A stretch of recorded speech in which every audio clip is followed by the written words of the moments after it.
Let's strip this baby down. Okay guys, so welcome to my channel. What I'm working on is a Real Sword Type 56-2 AK, Chinese AK variant from Real Sword.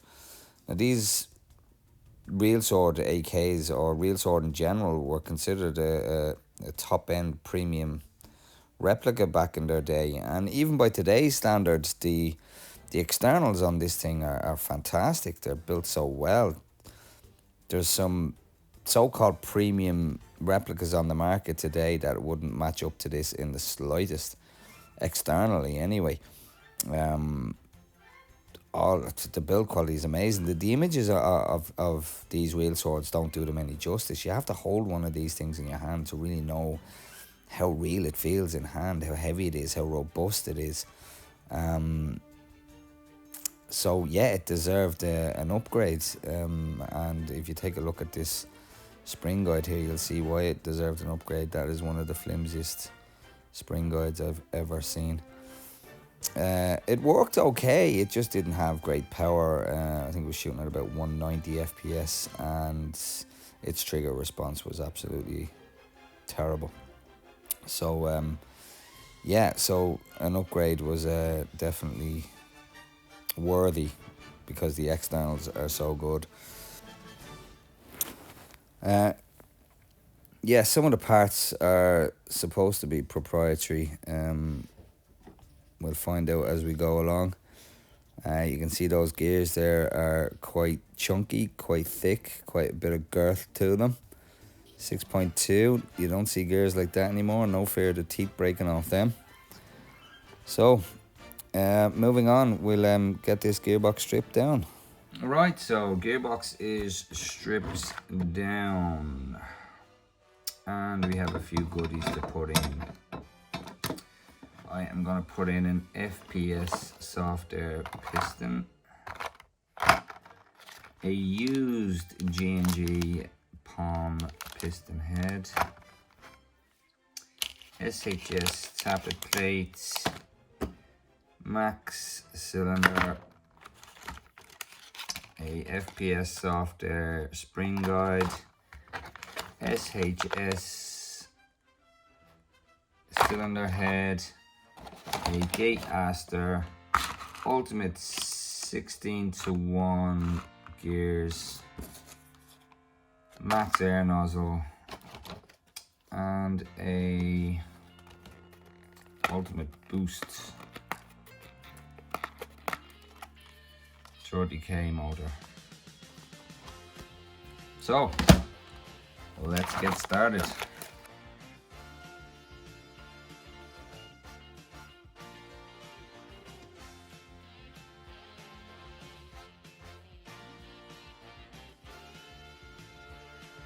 I've never fitted an Aster before without having to cut a piece out of the gearbox. And I think these this Real Sword gearbox is shorter than a standard version 3 gearbox, I believe.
fast forward this shimming, guys, because yeah, shimming is boring.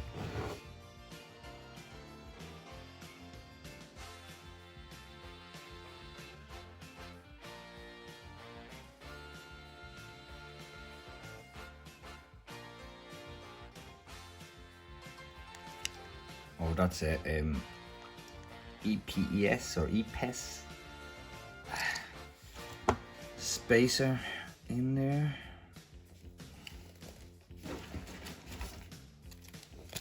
EPES spacer.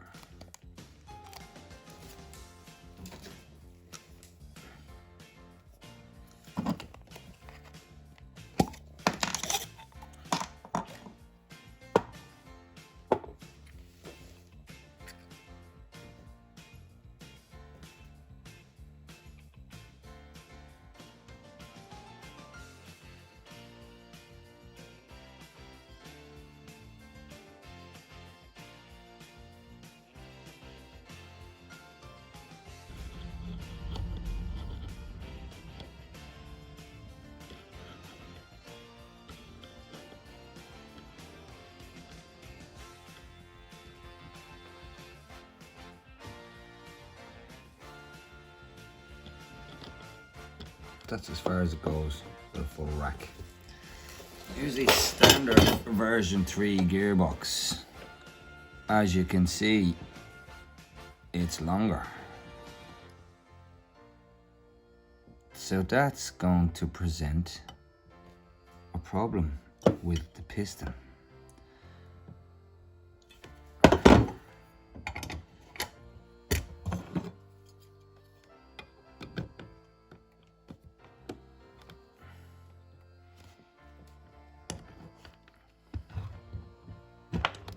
Oh, there we go.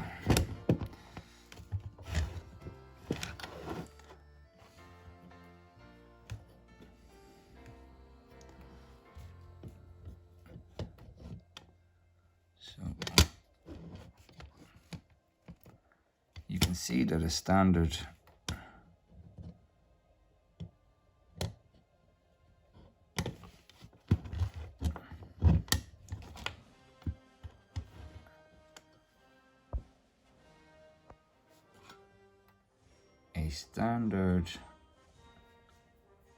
version 3 gearbox is a bit longer. So you can't put a standard version 3 gearbox into that AK whatsoever. That presents a problem. I am going to have to short stroke, which, to be honest, I was going to do anyway. But with this setup, you have to short stroke. So, short stroke. I shall be back. Right, so I'm back off the grinder. Nope, that sounds wrong. So, it sounded so innocent in my head. Then I said it out loud.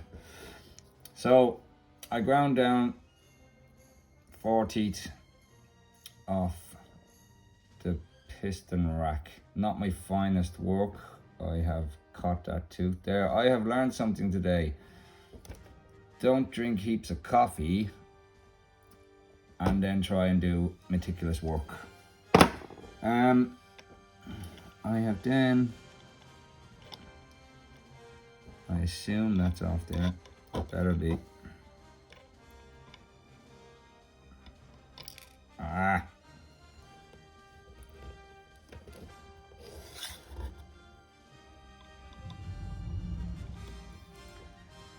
And I've taken 2 off the pickup and 2 off the release. Again, not my finest work. I suggest you don't drink a lot of coffee before you do this work or do any meticulous work. Anyway, I have also added another spacer here to correct the AOE just a little bit more. And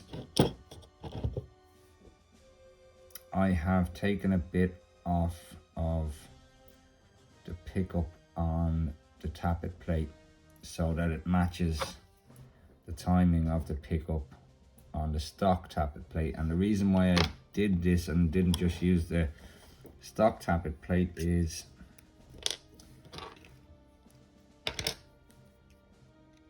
for this purpose. There's too much play here, just way too much play. Where with the SHS,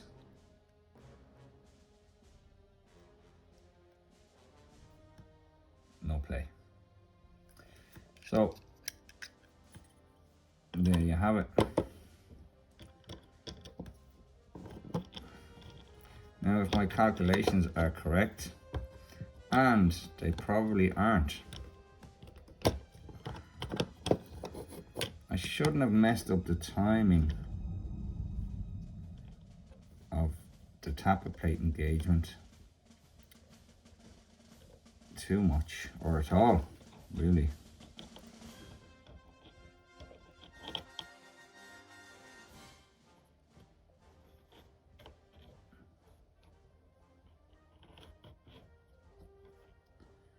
So the tappet plate, or the pickup, as from there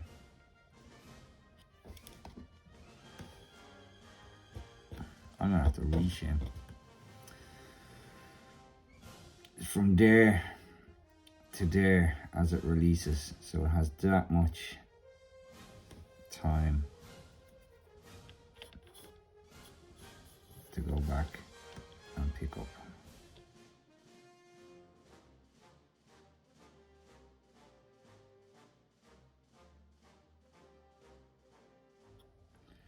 So the piston head is just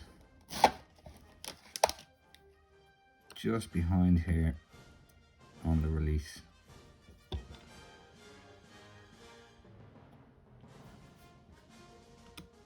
Which is perfectly fine.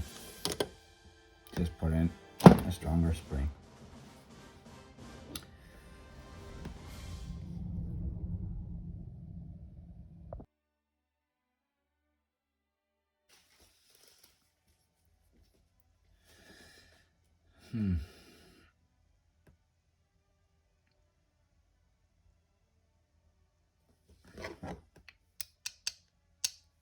Not the strongest magnet in the world.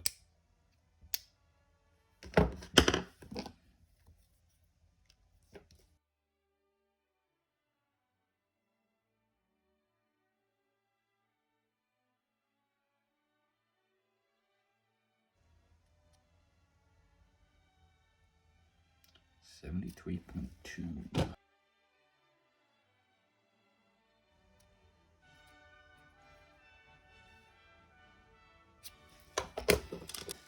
Okay, I had a bit of trouble backing this screw out. It's probably been a millennia since it was backed out. So, moving onward and upward, whatever that means.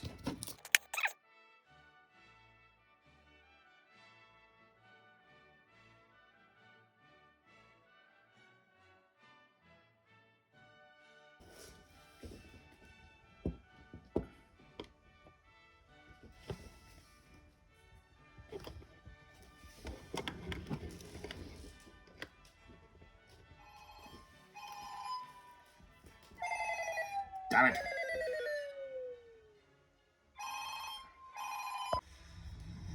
Right, so I've had to reshim the gears so that the pinion and the bevel meet a bit better. And I've reshimed, yeah, I've reshimed, so anyway.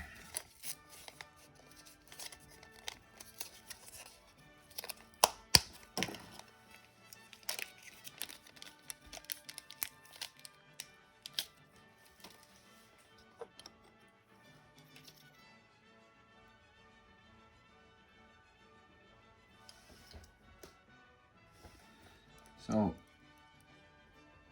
I've torn the seal, putting it on. How's it gone?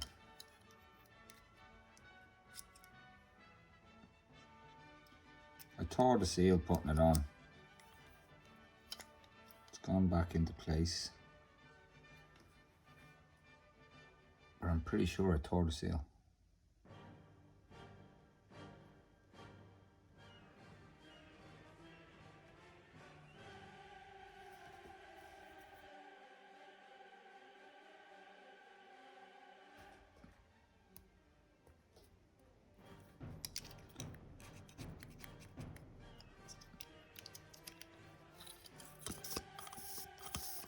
That's a lousy seal.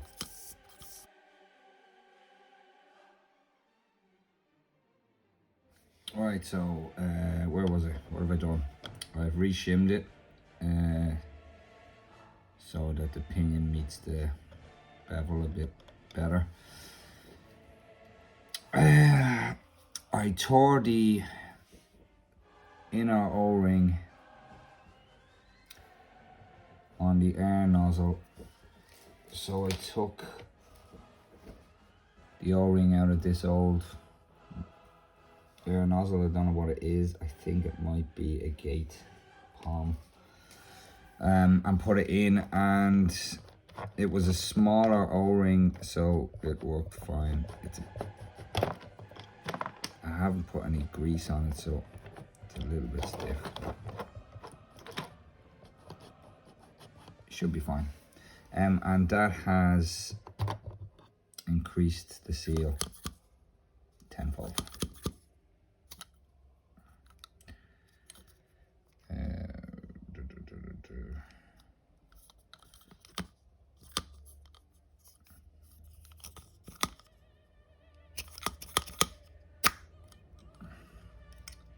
So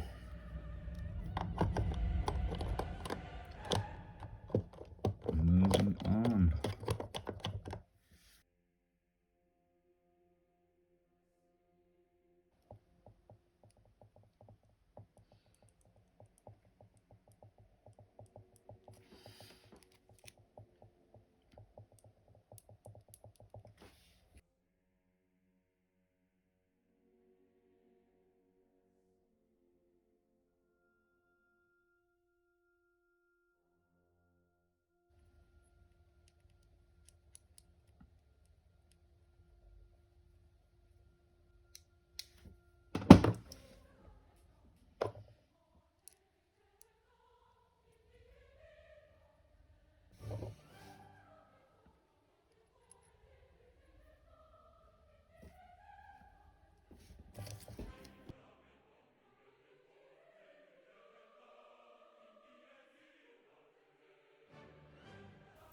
As you can see there, I have switched to a ultimate air nozzle. I just wasn't happy with the max nozzle. It wasn't moving freely enough for me, so I decided to switch it out.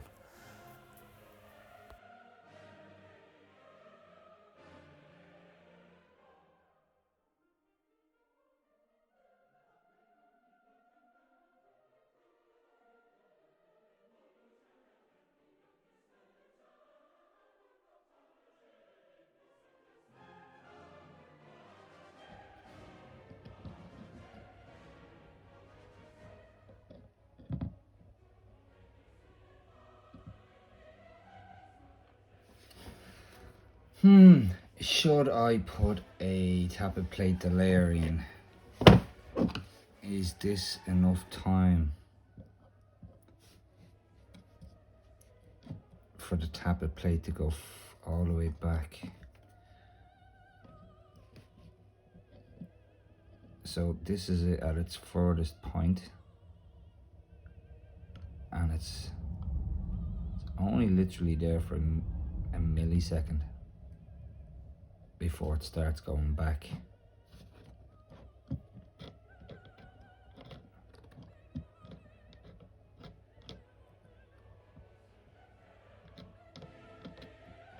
So I'm gonna put a delayer in.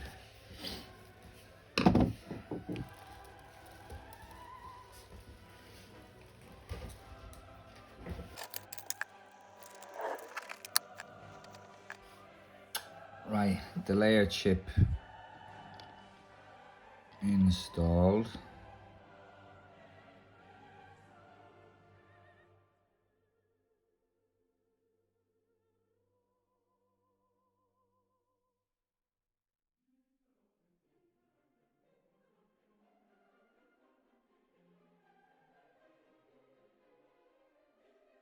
Ultimate M115. This might be too much.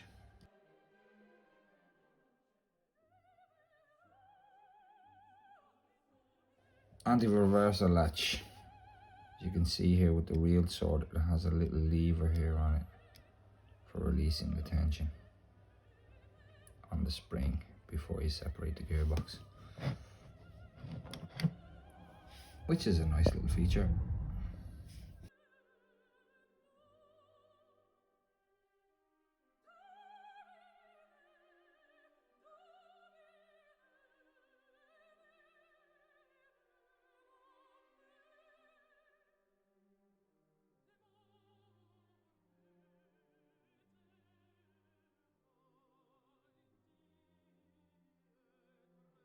Okay, so I thought I was recording for the last 20 minutes or so, and I wasn't.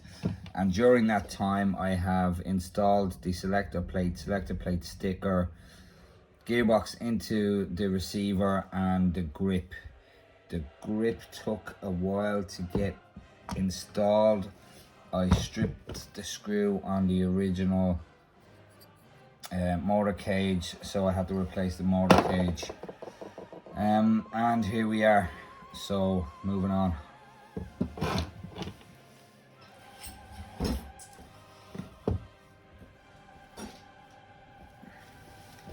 So I have a 455mm Mad Bull barrel.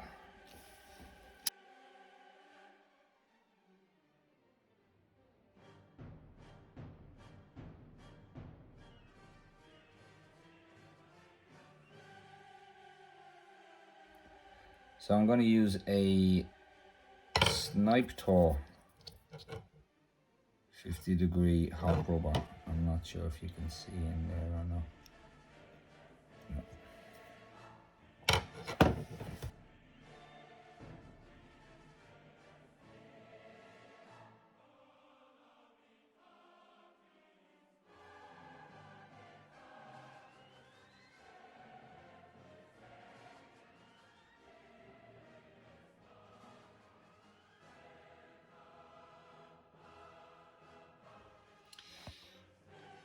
Okay, so the tripod broke right at the end of the video. Could have been worse, could have happened at the start. Now, I just want to further point out that I did try a couple of different hop units in this 8-point, and I think that is a YMCA one, if I'm not mistaken. I know they put the stickers over these to cover up when they sell them for a brand, but they're all the same product really. Can I do this with one hand?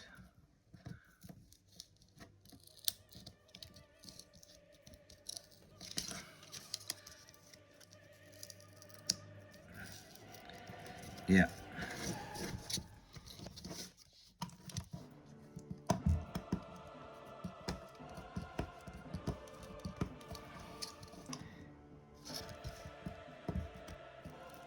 Let's see if I can get more of this revealed. Difficult to do with one hand, but there we go. YMCA. Not branded as it, but you take the sticker off, it has it as it. I think that if you buy it without the sticker on it, it's about €5 more expensive. So yeah, so I tried the point and I tried the SIMA, or the YMCA as I like to call it, and they didn't really work out. This particular one was okay, but the screws that came with it were made out of pasta and they broke inside the thing. and I tried numerous ways of working it out, but it didn't work out for me. So anyway, let's chrono this thing.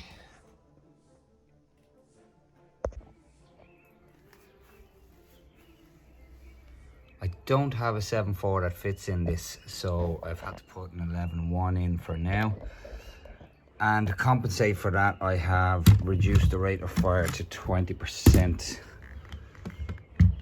Otherwise, I don't think those magazines could keep up. And I don't want a crazy rate of fire for this thing anyway. Some people will find that corrosion hideous. I like it. I'm leaving it. I'm not even gonna try and remove it. Everything functions as it should, so there's no reason to remove that.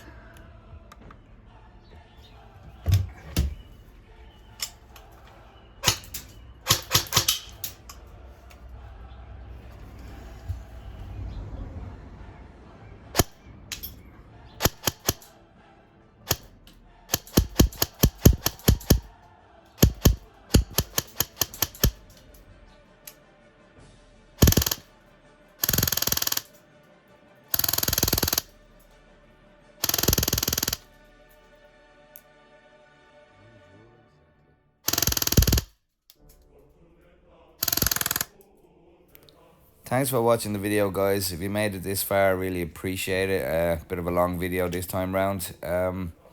If you like the video, why not smash that thumbs up. Cheers.